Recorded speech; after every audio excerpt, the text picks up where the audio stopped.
and me and my sister are talking, right? And it's dead quiet. It's dead quiet. It's late at night. We're talking, whatever. And then out of nowhere, we hear da-dun, da-dun, da-da-da-da-dun, like a fucking Jack in the Box. And me and my sister both look at each other and we're like, what the fuck was that? Mad Max was the turnout of my lifestyle. Smoking green, blowing white clouds to build the blue skies. Conversating with the gods by my wildflower to let them know that it's the God's hour. This love's the never-ending saga. Gods by my wildflower to let them know that it's the God's hour. This love's the never-ending saga. Gods by my wildflower to let them know that it's the God's hour. This love's the never-ending saga. Gods by my wildflower to let them know that it's the God's hour.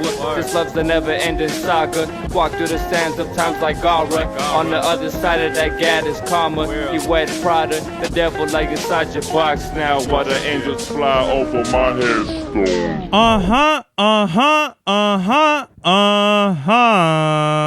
We are back with another episode of the God's Hour podcast with your boy Big Sobreity back in the place to be. La America Superior Palace 81 Studios. We are live in effect, live and direct. It's your boy, Mr. 9 Times. Yeah. So, real quick, I want to do something. I want to mix it up because I've been getting into sneakers and shit. This is like this is going to be a new fucking obsession of mine, Presley. I swear, I wish we had like a camera for him, but I got the Fila all white disruptors, khakis, the new Imperial shirt, you know what I mean? I wish I could turn around or I had another camera and shit, but the grave robber on the back, LA Dodgers hat, the spectacles, and then keeping it light, keeping it funky, fucking fresh for everybody out there listening, tuning in. And now usually you're seeing this from like a different angle, but like with the new camera and shit, it looks funny, like with the setup that we have. Like the room looks like you can actually get the room with me in it. I'm taking up most of it, but you could still see me in the room, you know what I mean? So this is the Halloween episode. This is the Halloween special. I swear to God, like nothing ever works out for me to just come through with a costume. It always has to be some fucking fuck shit. So I was going to come through with a costume and it's supposed to come tomorrow, but it's basically the 30th. It's Halloween's Eves. And I don't have the costume on right now and it's fucking hot. Like I'm sweating my ass off. I don't even know why I have this hat on right now. But what is it? I wish I had a costume. I wanted to be like Coke dealers, like Miami Vice, because Presley has button-ups. I have a button-up on the way, but it hasn't got here. Like, why does it take like 2 weeks for a fucking shirt to get in the mail? That's crazy. Like Amazon, fuck, I go plugging shit. But these places that you order from could get you what you need, lickety split, but apparently not around fucking Halloween, where everybody's just ordering fucking candies and all this other shit, and I'm hot, and I don't understand why. I don't understand why it's still fucking hot.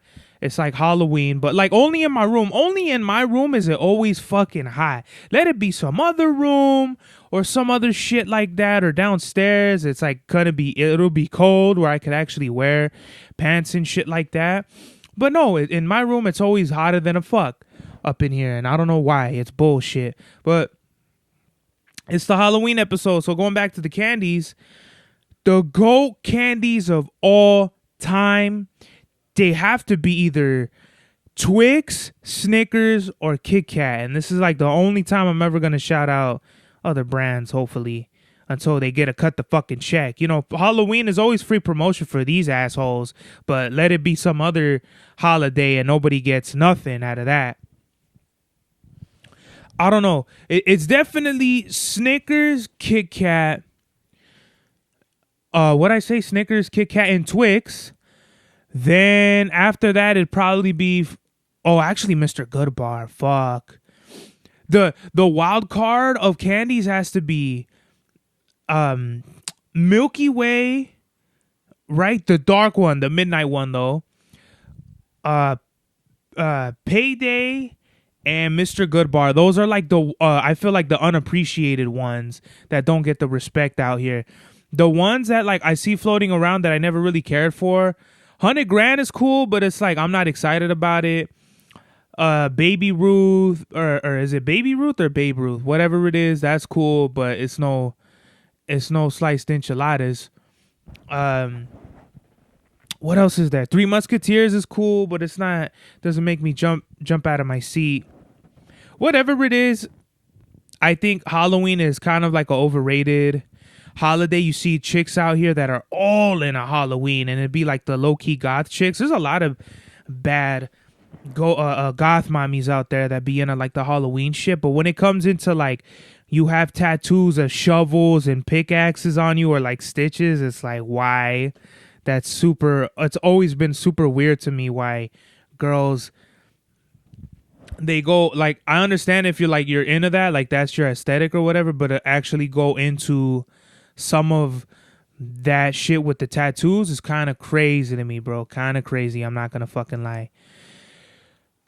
Me, I don't have tattoos. I think Halloween is so overrated because it's like it's super cool for one day to put up like skeletons or like whatever other like demonic shits and like that, but do that any other day and then it's like El Diablo and all this shit, you know what I mean? It's like I think I said this last year on last year's Halloween special, but like the supernatural shit is only cool when it pertains to like a holiday and not like everyday life, because these things are like everyday occurrences that you probably don't even seem to like think about, but they're out there. And you know, I don't know. I think it's just really interesting. A lot of people go all out with the decorations. Like I always say, if you go out with the decorations, go all out. Don't just put like a fucking witch's feet off of the grass, like if, you know, she got buried or some bullshit. I don't know. With the holiday, I just feel like, I don't know. I feel a couple of ways about it. I think it's interesting how like I don't know if it's just in America, but it's like you're fucking untangling wires. It's just more so. Who the fuck? What other country do they just? It's a holiday where they dress up kids, knock on other people's doors for candy. It's just a weird concept to me. I don't know if anyone else is on the boat with me on that one. I could really care less. I don't know. I'm not. First of all, I work nights, so I'm not gonna have my doors open to anybody to get the candies. I could really give a fuck less. My whole thing is I'm gonna buy mine, so you buy yours. Everyone just buys their own candy. No one has to trick or treat, and everyone could just stay home and do whatever the fuck, right? But I guess that's me being a Debbie Downer about it, because when you have kids, or when I have kids for that matter, it's gonna be a whole thing. Like, oh, like I want to go and trick or treat and all that shit, and that's when I'm really gonna have to have my hammer on me. You know what I mean? So. I don't know. This seems like a very boring episode. I don't know. I don't want to make it boring.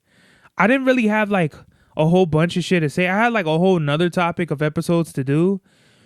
Like a whole bunch of other topics for an episode, but I just wanted to talk about, you know, this is the Halloween special, and I'm sorry if it's like whatever. I don't know. I'm just like going off of the head of thinking. For Halloween, I remember being like Spider-Man, or I was like Shawn Michaels, which I wanted my mom to make me a costume of Shawn Michaels, and I think WrestleMania 22 with the red and the bedazzled shits and all that, or they look bedazzled, but I wanted something like that. And you have to be like a full-fledged designer to design some shit like that versus you just buy like a $20 pack of clothes from fucking the Halloween store or whatever. And what did my mom do? She just got me like sweats and cut off the arms of a shirt and with like green spray. It wasn't even like real spray paint. It was like fucking not even real. So she put like DX on the shirt and then like DX all over like the legs of the pants. And it looked horrible. I looked like a fucking kid that just came out of the gym. I looked stupid as fuck. Cause you couldn't even see the DX. It was so faint. And I want to say I went to school like that too. This is when I was probably like 8 or 9 or some shit like that. Fucking wicked how, but that was me thinking out of the box, and I could give a fuck less about whatever. People looking at me, oh, look at this fucking big surge and fucking whatever, I'm going to do like a George Lopez episode if I ever get my own show where it's just like me with like a big head or something like that when I was young. Or like, how in like TV shows where they go to Mexico and it's just like a yellow tint or like a yellow filter. It's like, why do people think Mexico looks like that? Mexico does not look like that at all. If anything, Mexico looks dusty. A lot of like, if you go to the mountainous regions or in the desert or whatever, it's really fucking dusty. But anywhere else you go to like the rancho or in the south and all that, it's more tropical. So Mexico is like America, where it has the different terrains and shit. You have the mountains, you have like the jungle, but that's like more so like of where the tourists go, the tropical side, like Cancun and all that shit. You're probably not gonna visit that part. Most likely you're gonna go to Tijuana or Rosarito or whatever the fuck else. The beach, it's wicked as fuck. Let me look at, I should have had this open or whatever, but let me see. The best Halloween movies: The Exorcist, Get Out, Us, Children of the Corn, It, or anything that seems realistic or targets children or is made by Stephen King. Stephen King has like a run of just like scary fucking movies that are just wicked. I think Children of the Corn for me has to be the scariest Stephen King movie because it's like kids basically like worshiping the devil and whatever other fucking shit that's like demonic. Like the ritual is like they cut their hand or something like that and a bunch of blood goes into a straw hat. Something weird. Something that's just like any sort of like idols or effigies that have to do with like demons and kids and possessions and shit like that is just super weird to me. And I kind of don't, I find that the most scary, because like children represent like the pureness, and then you want to like put that shit on it. I don't know. It's weird. I think The Exorcist is really fucking creepy. The first time I saw it, I was bugging out. Like it looked believable. It looked like the chick was really possessed. And then there's other shit around the movie. Like it was like they really got haunted and all that, or whatever other, conspiracy theories are out there. Like people really went crazy making that movie. It's just different wicked things. Us is another one of those where it's like really like it could be real that everyone has like a doppelganger that's like living underground and wants to come to the surface to kill the copycat so that they could live their life above ground, and like shit about like the 80s or whatever, and experiments. Anything that's like realistic is fucking wicked to me. And what else did I say? Get Out is another fucking weird one. I wouldn't say it's as scary, but the fact that Get Out is basically about racist brainwashed people that are infatuated with like whatever it is, slavery or whatever the point that they were trying to prove. I haven't seen it in years, so if everybody's like, this fool doesn't know, yeah, of course, bitch. Like, what the fuck? I only saw one time when it came out. But I remember liking that movie. Get Out was a good fucking movie, you know what I mean? And it made me not like dislike white people anymore, but it was just kind of like, it's kind of more of like to me, it's like more of a sensationalization of what not a sensational, but I feel like it's portraying a lot of the traumas of not only black people, but colored people. I mean, I know it was like a black and white movie type thing, black versus white, but all peoples are oppressed somewhere down the line. And it kind of like, I feel like it drives that home to where it's just a dude that really likes this girl, and it turns out it was all like a trap or whatever. So, what I think is like a good Halloween movie would be like Van Helsing. I don't know if anyone's seen Van Helsing, but that's a real cool fucking movie about the guy. Does he become a wolf? See, like now I'm really fucking up because I don't even know what I'm talking about at this point. But Van Helsing was a good movie from what I remember. Like this fool, he's a vampire hunter. He goes after Dracula or whatever, and his homie is Frankenstein or something like that. And in the end, it's like he's on a boat or some shit. And then every time he will kill somebody, he will do the fucking sign of the cross. That was a wicked movie. The League of Extraordinary Gentlemen was another great movie where it's like the team of fucking supernatural. So you had the vampire chick, the marksman guy, the old dude who was in Indiana Jones, who's supposed to be like, I guess, Sherlock Holmes. Then they have the Invisible Man, and then the guy who they can't kill with bullets and none of that shit. And their enemies are the Phantom of the what is it? The Mask of the Phantasm, or who's like V for Vendetta, some dude in like a mask, and then like Dr. Jekyll and Mr. Hyde's. Oh, Dr. Jekyll, Mr. Hyde, he's in there, but then they also have like his, Freckle and Fight or whatever his main nemesis was in the movie. But I like that movie. I can't really think of too many Halloween movies. The Grim Adventures of Billy and Mandy has like a Christmas episode, but of course they put like a dark twist to it. And Santa Claus is like they're all vampires. And that scene where Billy goes up to Santa Claus's casket or whatever, and he pops out and he's like, "I'll swallow your soul." That shit scared the dog shit out of me. I think I want to say the first time I saw that was, I want to say, in Baldwin Park when I used to stay with my tia, when she had that one house with the avocado tree in the front. That was when fucking Spike was a puppy. Rest in peace. Spike was a German Shepherd, and if he was 13 in 2020, that would put that at 07. So yeah, I probably was like, yeah, kid. That's crazy, man. Thinking about dogs and shit that are no longer with us, like the dogs I've had, like fucking Chico, he ran away. The other Chocolate or whatever, the other female dog.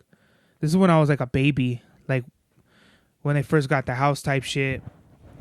Then we had Toby. I think they sent him to Mexico and then he got hit by a car. Charlie, I think he was just too small and he slipped through the gate, and then yeah, hopefully a nice family got him. But after Charlie, it was like that might have been like around 2010 or something. So whenever I think there's a big gap between when we had dogs between Charlie and Presley, but once we had Presley, it was like we got everything we need with the boy right there. I mean, look at him. He's got big old fucking ears. He could listen to the fucking dolphin sonar rays. And you know what I mean? I can't really think of any more Halloween movies. Oh, Halloween? By Rob Zombie? Like in, like, what was that, 2008? That's a crazy fucking movie, dude, where it's like his mom, when Michael, he's little, his dad's real abusive, his mom's a stripper, the kids are making fun of him in school, so he fucking, one day he snaps and he fucking beats the dude who's like Junie in Spy Kids. He beats him to death with a branch, and it's super gory and graphic, and that I remember seeing that scene and being like, Jesus Christ, that's a fucking wicked movie. When he I think Danny Trejo, he's in prison for killing his dad, his sister. Oh my God, those scenes were fucking brutal. Yeah, they find out he's like a fucking psychopath. He's in prison, and then Danny Trejo, he's like the janitor. and I think he fucking beats him. I think he slices her neck or he beats him till like there's blood all in the sink. Then he's drowning him in his own blood, and then fucking I think he smashes a fucking TV on him. I mean, that movie was really brutal. Halloween, the remake, that's better than all the fucking old Halloween movies combined. I never saw the original Jason movies. But Halloween, the older ones, like where it's like part fucking 15 and all that, I just remember those being like corny. Like, why does this have to keep going? Like, this fool should be dead already. Why? I don't understand it. The Rob Zombie one is fire though. So, what is it? What else do we have? What else do we have to talk about? American Werewolf. Okay, that either the one in London. No, not the one in London, but the American Werewolf where the dude, he fucking either gets bit by a dog or some shit like that, and he's eating the dog food, and that one was pretty cool from what I remember. I wish I could talk about it more, but I just the worst Halloween movies have to be like a majority of all the Freddy, Jason, and Michael Myers movies. Where do we go? Because I want to take this somewhere else. So all right, so let's get into some ghost stories. This is why I think like this is why I think Halloween is overrated. Like a lot of people want to put all these decorations out here and shit like that, but it's not cool any other time, right? I firmly believe in ghosts and aliens. I remember I was with the homies on the west side. We're fucking we were intoxicated, and I seen this like orange thing in the sky. It kind of looked like a sphere or something, or like a disc, and it moved very much not like a plane or something. Like it moved like fucking like, first of all, it appeared out of the sky versus you see a plane and shit coming. It came out of nowhere, like if a portal opened and it just fucking. And how I know I'm not tripping is because I have the homie Drew. I could fucking probably call him right now. He'll corroborate the story. Rudy, the homies, and across the whatever on the next house on the fucking on the terrace or whatever, the balcony or patio, whatever it is. I remember the kid pointing like, look, and it's fucking, it was like this orange red kind of disc that came out of nowhere, flew, kind of stuck around, and then like went invisible or hit hyperspeed or something, but it came as quick as it left, or it left as quick as it came or whatever. But that's like, so like supernatural shit. That's the one and only time. Like I've always like believed like we're not the only ones on the universe. There's shit out there and all that shit. But that's like one irrefutable time you can ever try to dispute that with me. Like, no, bro, I firmly believe like we're not alone. There's aliens and all this other shit.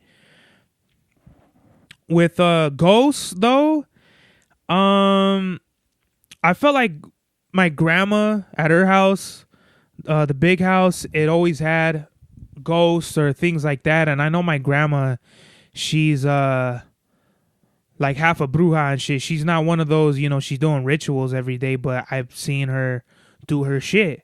So while I would be in the house, you would hear footsteps going up and down the stairs or some shit like that. And it was always the stairs. And this was like right after my grandpa passed away. I don't remember shit before, but I know after my grandpa passed away, that's when I would hear shit like that in the house. I don't know if that's a coincidence or whatever. And I just felt a pinch on my elbow. I don't know why. Maybe my grandpa is listening and shit. That's the crazy part. Like, I believe that. I'm a firm believer in this shit. So yeah, that's wicked as fuck. You know, I'm a firm believer in like the bruja traits kind of like passed down. And I'm very people always say clairvoyant and all that shit. I guess so. if that's what you want to call it. But I feel like I'm like fucking like force sensitive, like on some Jedi shit. Like I feel like I see and hear things and feel things that people don't experience or whatever. Not to sound cool or like I'm better than anybody, but I don't know. It's a gift and a curse. With over here,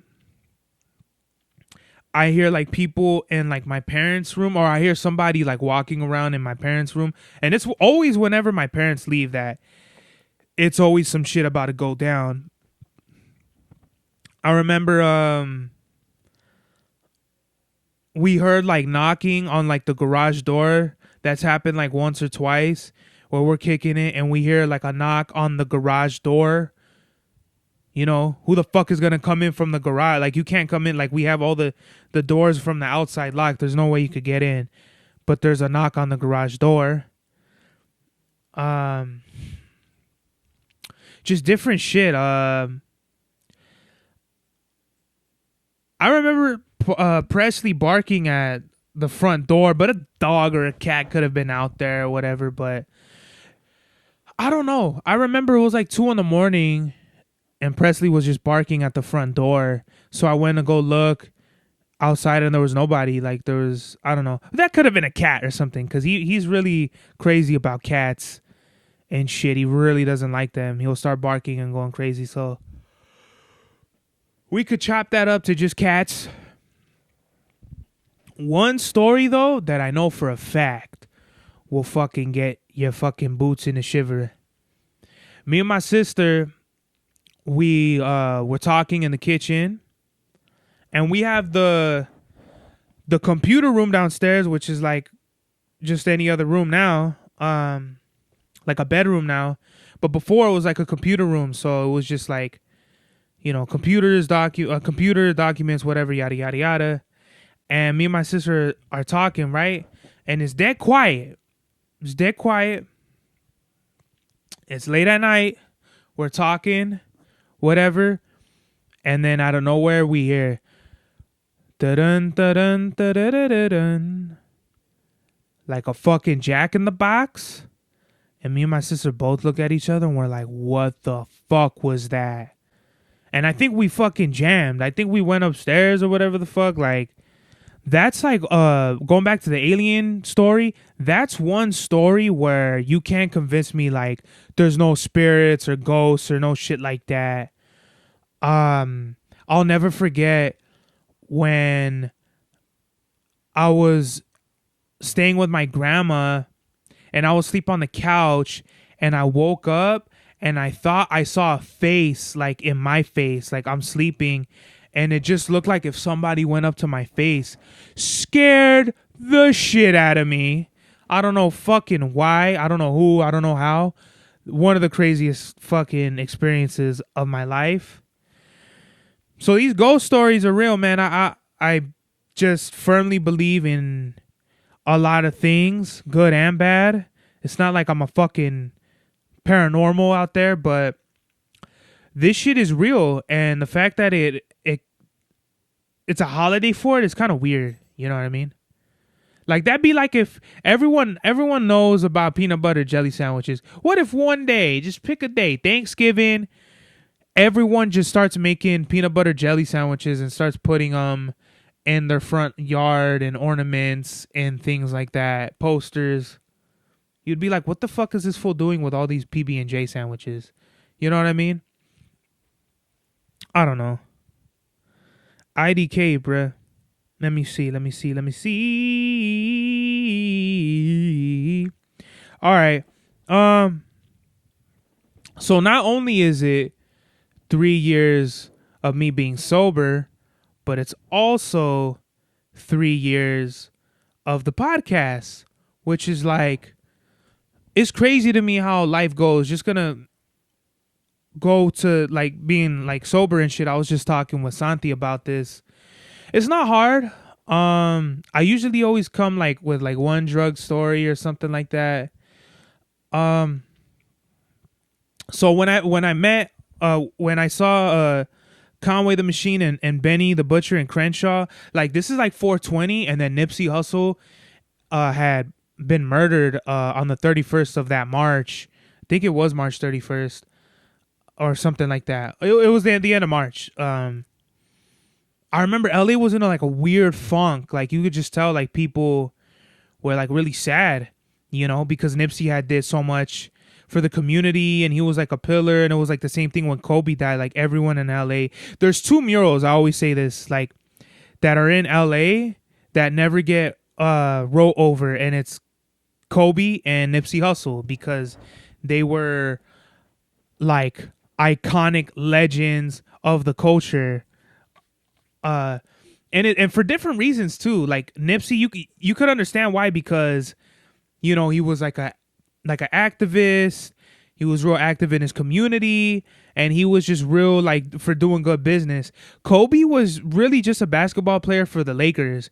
I never really heard of him doing like philanthropy or not trying to downplay him or shit on Kobe, but it's just interesting how beloved these people are and the reasons why. I'm not a huge basketball fan, but if it's gladiator shit, if Kobe entertains so many people and he's like everyone's number one basketball player, then who am I to say, you know what I mean, he's not like a real person to be looked up to? Like, it's just I'm not a basketball fan, but if that's what it is, that's what it is. So going back to when I went to go see Conway the Machine and Benny, I thought I was gonna get patted down at the door, because if not, if I knew they weren't gonna pat us down, I would have brought all kinds of weed and all this shit. And I had the Makami album he did with Muggs, the first one. I don't know how to pronounce it. Is it Duele Tu or Tuez? Duele Toi? I don't know. But that album is hard, and I had that album in the car because I thought Mock was gonna come and fucking do like a surprise something. Who knows if we'll ever see a Conway. Did I say Conway this whole time, or did I Makami? I wanted Makami to sign it, but if we'll ever see a Makami Conway collab, who knows? I doubt it. Not anytime soon, anyway. But I had like a VIP thing. So a VIP, you get like a goodie bag. You got to be in the VIP room, a photo with Conway, and like a glass of champagne. So the first thing they do is they give everybody a glass of champagne with a piece of strawberry in it. I down that like nobody's fucking business. But it made me feel like this was a fancy type place. That venue they had was pretty cool. Like it had a bar, cushion seats on the side, and then a stage. Cushion seats on the sides of the wall, bar, stage, go to the stairs, and then you're in the VIP room, which is like, it's probably more like a bar dining area with like the sound engineer. And I just remember there's like tables like stacked on top of each other, and then chairs. There's like a sofa, and like a table full of bottles of liquor and shit. And literally anyone could have just opened a bottle. I don't know whose they were. I don't know who it was for. I don't even remember. But I remember I drank a lot. I drank a stupid amount of either champagne or wine or whatever the fuck it was. I think I counted. I had like either a whole bottle or like 14 glasses of like champagne or wine, because I was just pouring it. I felt like a G. Dude, oh my God, I just remembered this. So part of the VIP package was they were handing out goodie bags. Well, what that was is when we were in line to go take photos with Conway and shit, this dude, he had joints rolled and shit, and he was like, here, bro, like, reach in. I think it was like a lighter, a grinder, and a joint.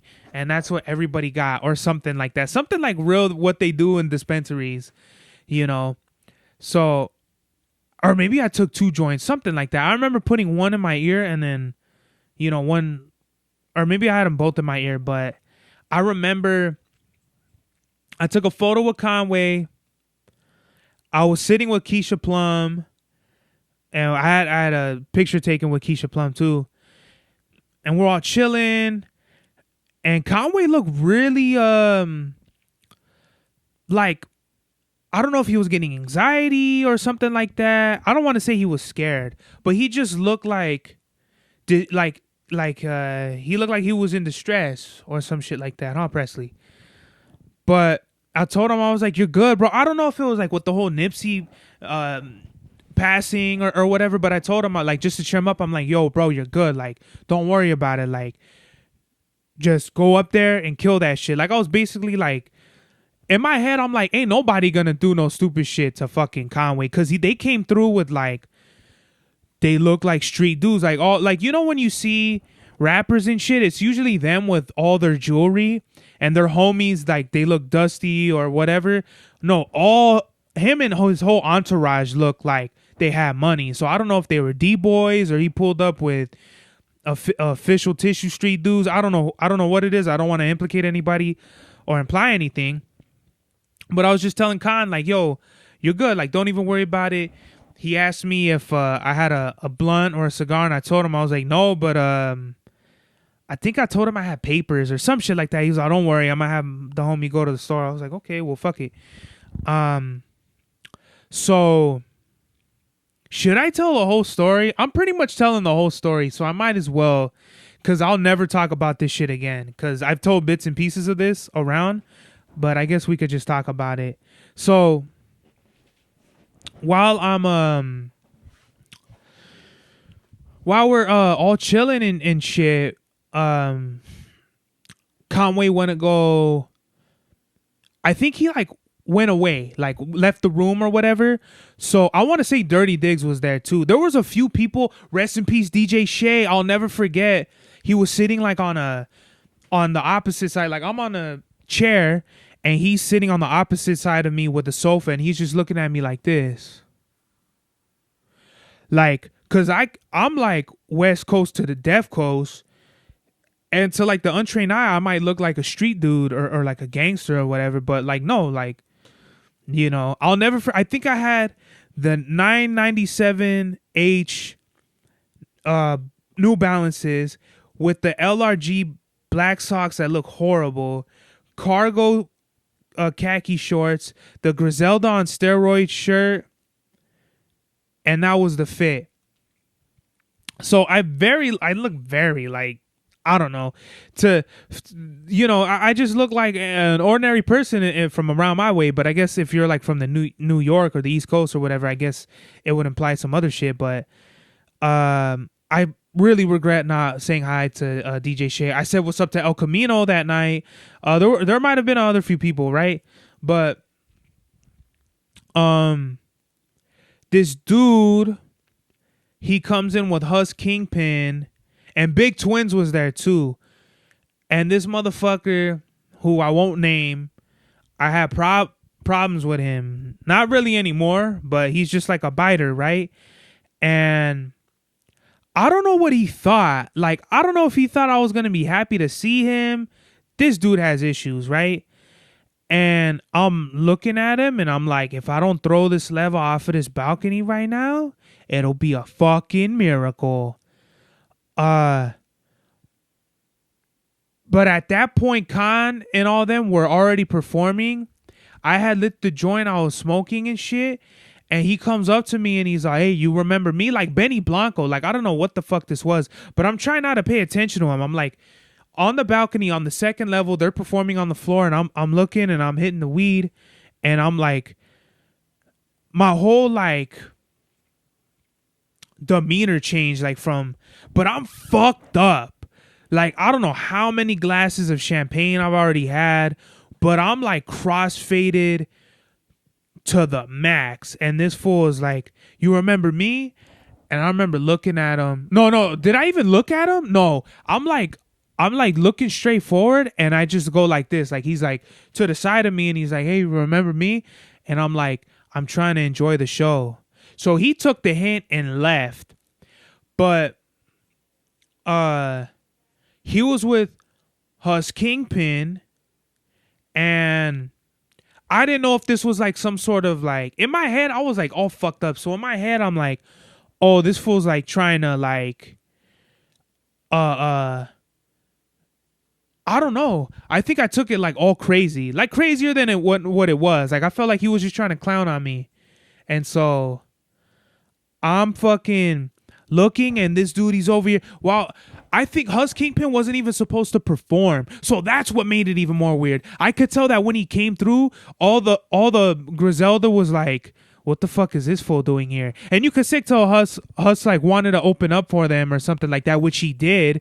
Which I think he just bitched to the promoter, and Hus, fucking, it felt like that. It like I could be wrong, but I remember thinking like, what the fuck is this fool doing here? You know, it was billed as a Conway Benny the Butcher show, but like, what is this? This is like when they weren't cool.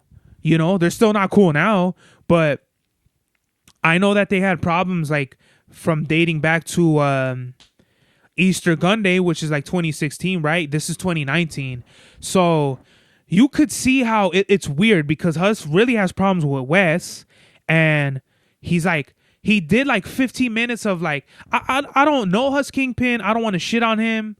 I'm not a fan of his music, but nobody came to see him. I want to say before Hus Kingpin went on, there was like a band from Santa Ana, and they were playing like going back to Cali and shit. They killed it. Everyone, like all of us that were there in the VIP, like Khan, Keisha, and all them, we were fucking jamming to them. Like that band from Santa Ana, I'm so sorry, but if you could find that show online, it's the Smoke Fest 420 Conway and Benny 2019. That they were great openers, and then Hus came and the vibe was weird, and he didn't even stick around. I remember, like, that's how you know it was really weird. Like, they left. Like, the dude I had problems with and Hus Kingpin, like, the dude, like, Hus is performing his shit, and the dude, he's over here like recording himself with him, and I'm like, what the fuck is going on right now? So I'm like seeing red, I'm high, I'm like drunk as fuck, and Big Twins, he came through with Hus Kingpin. And for those who don't know, I think Big Twins, they're like affiliated with like Mobb Deep and all that shit. So I remember he put like his arm around me or something. He was like, "Yo, you good?" And I'm like, "Oh yeah, I'm good. Don't worry and shit. Like, I'm cool." And he was like, "All right, cool." And that made it even more weird. I was like, "What the fuck?" Like, and then now in my head, I'm like, oh, these fools are trying to like fucking punk me. Like, they're trying to fucking, you know, check my temperature. Like, if I won't fucking throw all this shit away. Literally, if the sound engineer wasn't there, this fool, I would have made a dove out of this fool in the fucking Friendly Skies. Not Big Twins, the fool I had problems with. But I think when Big Twins, when he did that shit, it kind of snapped me into like, oh, okay, like, chill out. I think that's what it was. But I just remember having like all this, like, I don't know if you would call it anxiety, because like I don't remember the feeling, but I just remember being like super fucking mad, like heated as fuck. And then Conway killed it. El Camino played like fucking the original Miz and other release joints, and that was a great fucking night. I'll say the best shows I've ever watched were like the Griselda on steroids at the Roxy, and then that show. Literally after Conway, he got off stage, he goes into the street, everybody from the crowd goes into the street, and like it was like one of these like hoorah moments, like yeah, you killed that shit. Fucking dope. And I remember telling Conway, yo, I gotta bounce, but yo, you fucking killed that shit, gave him a pound, and I left.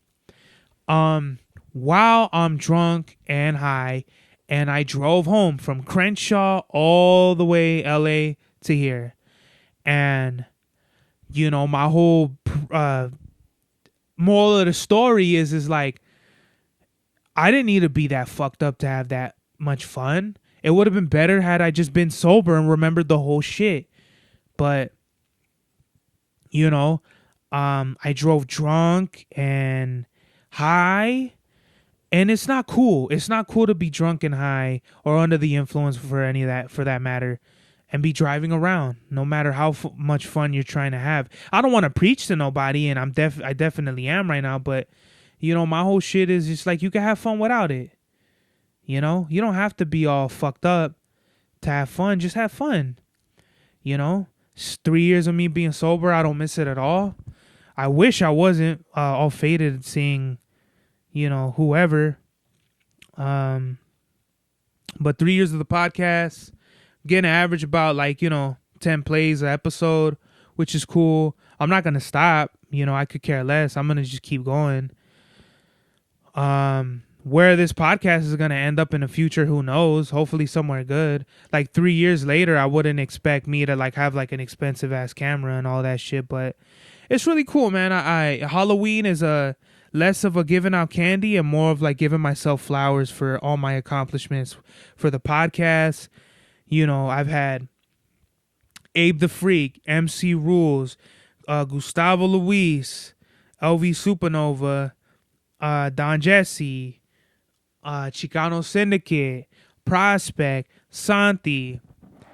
Am I missing? JB Ill, the historian, Looney, Action Figure. Like, these are like dope artists around that.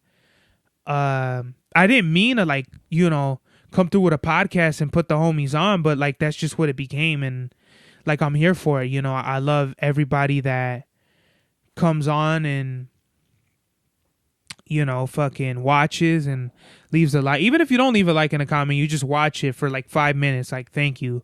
I always like take the time to say thank you to everybody for watching, because it's really dope, man. So I think just the message of the day is like, you don't have to be all fucked up to have fun. Just have fun. You know, you don't need the extra shit. You don't need anything extra in your life. Nothing extra is good, except maybe like extra money and pussy. But even that can be you know, more money, more problems, more pussy, more problems. You know what I mean? So just be safe, stay sober, and have fun. This is the God's Hour. Mad Max was the turnout of my lifestyle. Smoking green, blowing white clouds to build the blue skies. Conversating with the gods by my wildflower, to let them know that it's the God's hour. This love's the never-ending saga. Gods by my wildflower, to let them know that it's the God's hour. This love's the never-ending saga. Gods by my wildflower, to let them know that it's the God's hour. This love's the never-ending saga. Gods by my wildflower, to let them know that it's the God's hour. This love's the never-ending saga. Walk through the sands of times like Gara. On the other side of that gad is karma. You wet Prada, the devil like inside your box now. While the angels fly over my headstone.